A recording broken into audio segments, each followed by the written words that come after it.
So there's a few elements about the month of Iyar that are unique, that are special and different than all the other months of the year.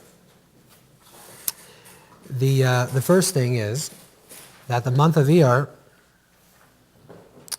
is the first, we'll call the first normal month of the spring. I know today it doesn't look that way.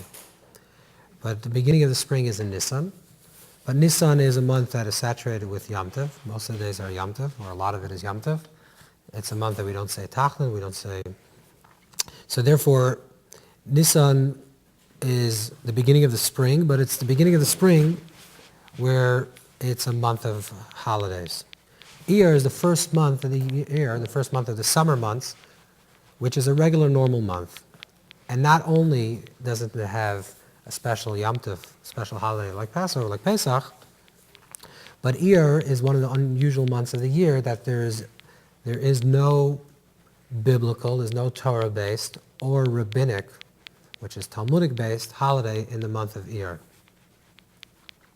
In temple times, there was something that was called Pesach Sheni, the second Pesach, but that was not a normal holiday. It was only in case you haven't performed the first Passover, you weren't able to bring the Paschal lamb, the carbon.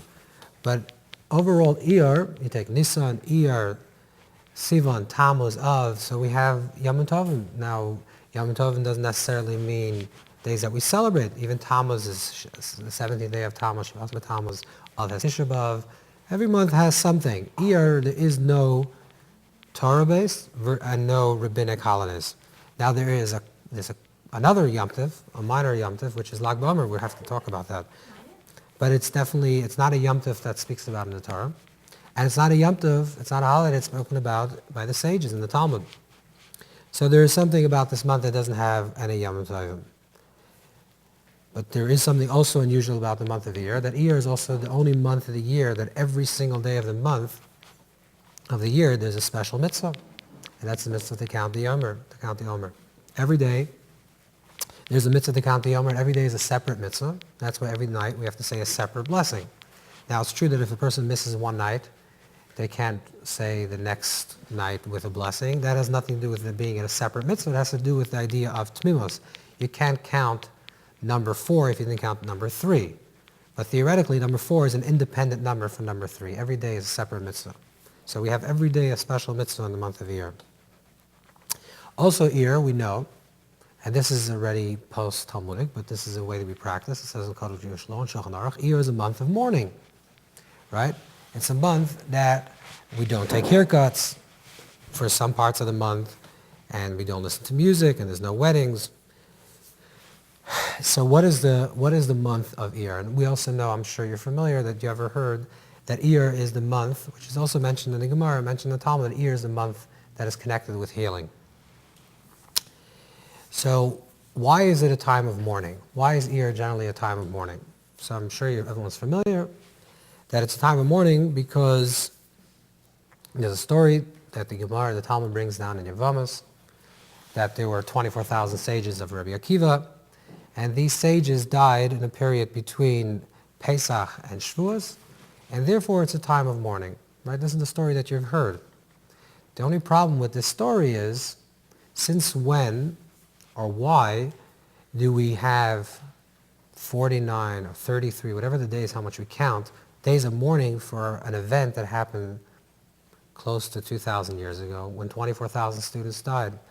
If you know a little bit of Jewish history, I'm sure you're familiar that there were many, many other tremendously devastating things that happened to the Jewish people throughout history.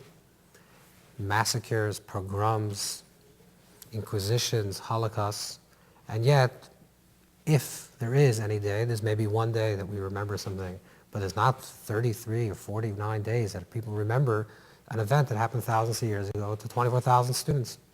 And 24,000 sounds like a lot of people, and it is a lot of people. One person is already a lot of person.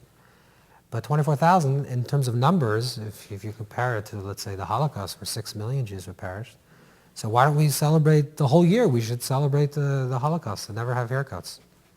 Why? What is the dying of the 24 sages of Rabbi Akiva so important? You understand the problem? It seems to be very strange.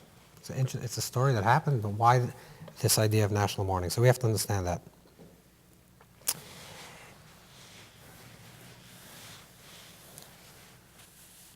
the fact that we say that Iyar, the month of Iyar, is a more serious time, or we'll call it a time of din, of judgment, has its roots even before the story of Rabbi Akiva's students. Like we explained a few times, that in Jewish history, things occur which are events, narratives occur in a particular context. That the reason why certain things occur at this month is because there's something going on in the month that gives rise to this possibility. And it's known that Iyar is a time of din, a time of judgment. So there's two different ways how this can be thought of. One way is the way the Zohar explains, that the 7 weeks between Pesach and Shavuos are similar to the 7 days of separation between spouses, between husband and wife and husband, when the woman is anida, the woman is menstruating. So there's 7 days according to the Torah law that they're separated. And the 7 days correspond to the 7 weeks. So theoretically, Shavuos should have been the 8th day of Pesach, just like there is Shmini Atzeres, the 8th day of Sukkot, is a Yom Tov. So theoretically, Shavuos should have been the 8th day after Pesach. However, because of the level of Tumah, and I'll explain what this means, the level of impurity, just like impurity takes 7 days, over here the national impurity takes to undo 7 weeks. And this is also what the Ramban explains, Nachmanides explains, that the time between the time between Pesach and Shavuos is Chol Hamoed. It's the intermediary times between the Yom Tov. So the Yom Tov of Pesach is the beginning of the Yom Tov, then there's the 7 weeks in between, and then the culmination of Pesach, of Passover, is the holiday of Shavuos. What does this mean? This means as follows, that the idea of Tumah, of impurity, represents separation. And the point of the separation is to create longing. And the longing creates greater unity. And this is the cycle. That when two people are together continuously, and there is no longing, so even though they're continuously together, the unity is not passionate. However, when two people are passionately together, and then for a period of time they become separated, the separation brings a stronger level of longing, and therefore, because there's a stronger level of longing, then when they finally reunite, there's a stronger passion. Just imagine if you're standing in the airport, right? You see people that come together and people that are separated. This is the most dramatic place in the world, an airport. Because people haven't seen each other for a long period of time and they come together. Or people are about to be separated from each other for a long time.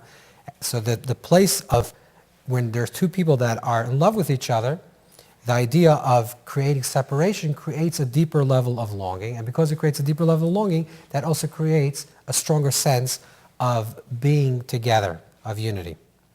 So Shavuos and Pesach is the beginning of our narrative. That's the beginning when we go out of Egypt, we were a level of Tumah. Now we purify ourselves, which means we long to receive the Torah.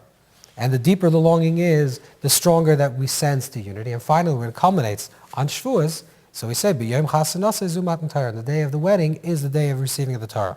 So we receive the Torah by preparing ourselves in the longing to receive the Torah for these 7 weeks. And then finally receive the Torah on Shavuos. So what is the 7 weeks? 7 weeks is a very serious time of din, of self-judgment, of observing yourself and thinking about who you are as a person, how you're interacting with other people. And it's a time of generally din because you sense a separation and you sense the idea of to get closer. The early Rishonim, the early commentators speak about that it's a time of din, that also because historically, especially in medieval times, the blood libels occurred during Nisan, but the actual effects of the blood libels were in Iyar. This is a historical truth. And also interesting, the Aruch HaShulchan and others bring down that many of the decrees against Jews in France and in Germany occurred between this period of time. Many of the worst pillaging of the Crusades occurred during this period of time. So this is a time of din. Iyar is a time of din. Again, so why is it a time of din? Why is it a time of judgment? It's a serious time. It's an introspective time.